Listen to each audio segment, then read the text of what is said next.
Adios. This is Quivira Basin. It's been my home for 30 years of fishing. And this is a Sportsman Seafood commercial fishing dock. We have about 9 active boats here, fishing lobster, crab, live fish, sea urchins, and harpoon swordfish. So what we're going to do today is go out on a beautiful ocean in perfect weather. Yay! And hopefully there'll be some lobsters that had a good night last night and they'll be in our traps.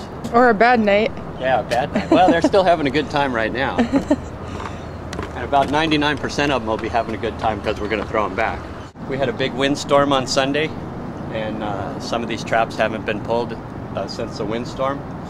And that means that the ropes and the buoys may be tangled up in the kelp quite a bit.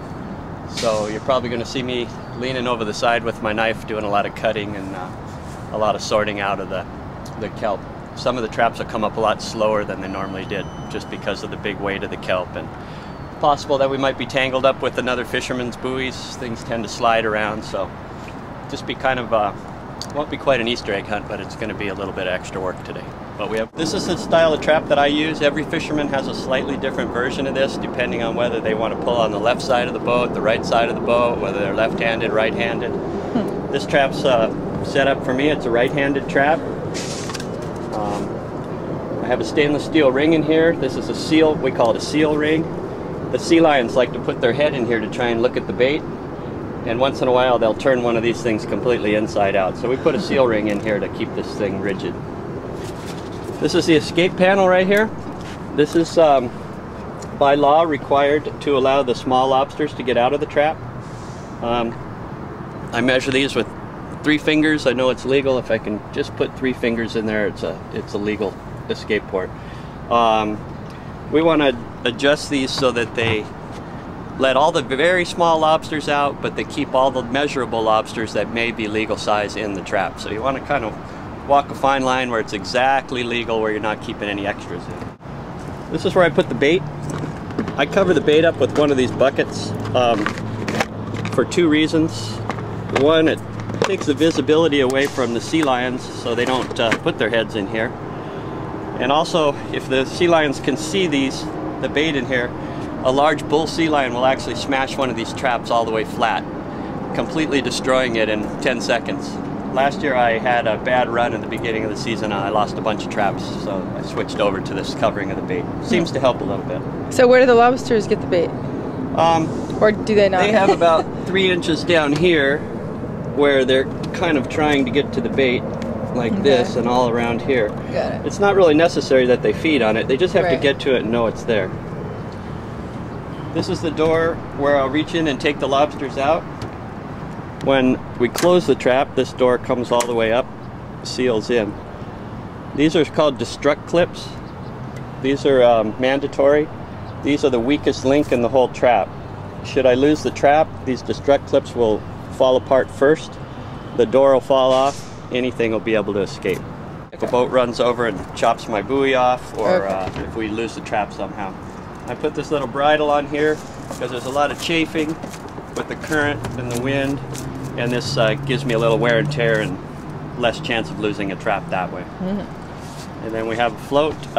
Each fisherman has his own color, which he uses just by choice, basically. There's no laws that govern it, other than we are responsible for putting our license number on the buoy should the fishing game come along and check the trap, making sure that everything's legal within the trap.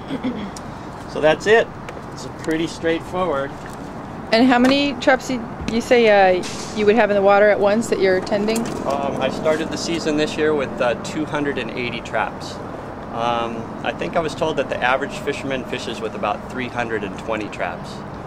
There's guys with as few as 100, kind of weekend guys who might have another job, come out and do a little bit of fishing. And there's big operations where they might have in excess of 500 or 600 traps. So there's 9 commercial fishing boats here in this sort of slip, but then between with the other docks that we have around here, how many people fish for lobster total? Like how many licenses are there? In San Diego County, fishing out of Mission Bay and San Diego Bay, and actually some fishermen that come down from Oceanside. There's a few that come all the way down here. There's about 45 fishermen, so it can be a little crowded. Is that considered limited entry, or is that not? There's no cap on that? No, it's a limited entry fishery. However, some of the permits will expire when the fisherman quits fishing, and some of the other permits are transferable, where the fisherman can actually sell his permit when he decides to quit fishing. Up here underneath this blue cover is our life raft. It's actually just a big float that you would hold on to for flotation. But inside of that there's 2 life jackets, adult life jackets. And there's also 2 cold water immersion suits. We could actually don an immersion suit. Inside of the cabinet here on the left-hand side in an orange box is a complete set of signal flares and an EPIRB, which is an emergency radio beacon. You turn it on and it activates a signal that's picked up by the jet airliners and it tells them where you're at. It's kind of an additional safety feature. I'm being monitored 24 hours a day by the federal government. I have a vessel monitoring system on board which tells them where the old Wild West is at 24 hours a day. Have you had a past life, John? We won't talk about that.